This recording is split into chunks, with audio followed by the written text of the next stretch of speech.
showing up their spine. Because they knew it. Peace be with you. Friends, a couple summers ago, I had the great privilege of visiting in connection with a film we were making, the Sites Connect. Let's say you're too caught up in, which is finally in.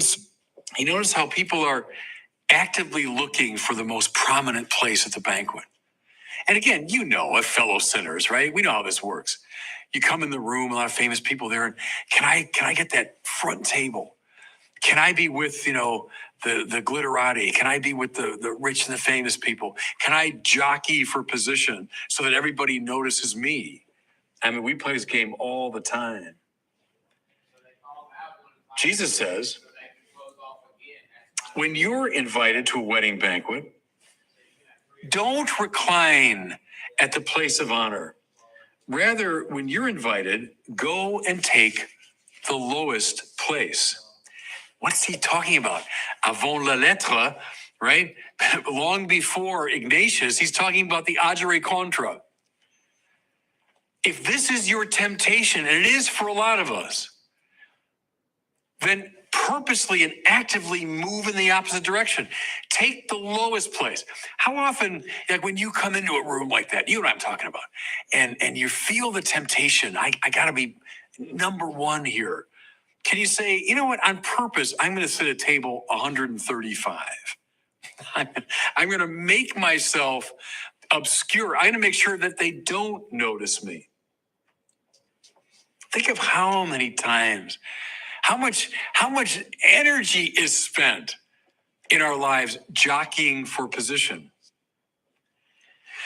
What if we said, I'm going to opt out. I'm just not going to play the game.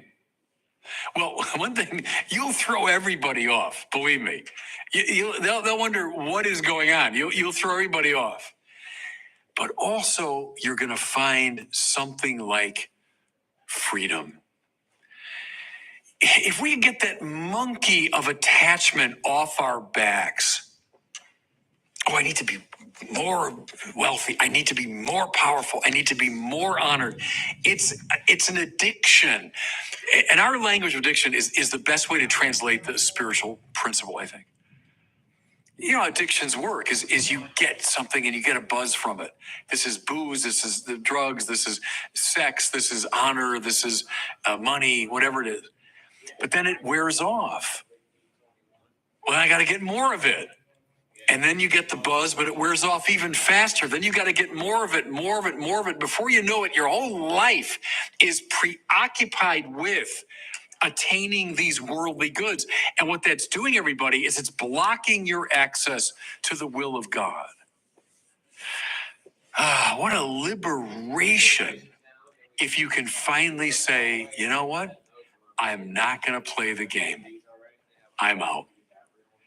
I've been thinking a lot about this with social media because I know I'm on social media right now. If you're watching this sermon, I get it. It's good in many ways.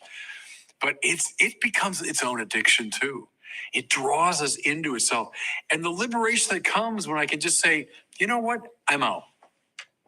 If you want to understand religious vows, think of it along these lines. It's exactly what it is. You say, well, why would these people have poverty and chastity and obedience? Why would they do that? Because they realize they're in the grip of addictions. Why would you take a vow of poverty? So you're out of the game of questing for more and more wealth. Why would you accept something like chastity or celibacy? Because you don't want to be in that game of constantly searching for that pleasure. Why obedience? Well, because, look, I'm looking for power and prestige, and I'm number one all the time. What if I just opted out of that game? And I said, no, I'm willing to be told what to do. I'm willing to be put in my place by somebody else. That's what happened to Ignatius in Manresa, letting his fingernails grow and his hair grow. I'm out of the game. That's what he was saying. I'm out of the game of who's the top courtier. Living in poverty and simplicity. I'm out of the game of who's rising, who's fallen, who's richer. Forget it. So think of this simple image, everybody. They're all jockeying for the highest position. Jesus says, hey, you know what? Take the lowest place. Because you're probably going to find, let's be honest, more interesting people in table 135. Am I right? You know, what I mean, you're up at table number one. You're with a lot of obsessives. You're with a lot of weirdos and obsessives at table number one because they're all caught in this. They're not that interesting. Again, am I right? They're not that interesting. Go to table 135. They're a lot more because they're more real. And then secondly, you're going to be breathing much freer spiritual air at table 135. Take the lowest place. It's actually a lot more fun. And God bless you.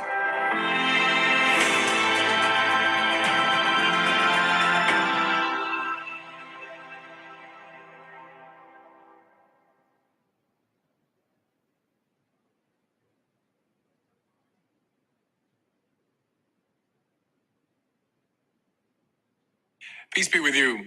Friends, last week I talked about the beautiful juxtaposition between a reading from Isaiah and a reading from Luke's gospel. Well, this week, a juxtaposition between Jeremiah and Luke's gospel. And it's wonderful because each one kind of sheds light on the other. Let me start with these simple but very, very profound words of the prophet Jeremiah. It's from the 17th chapter of his book. Listen.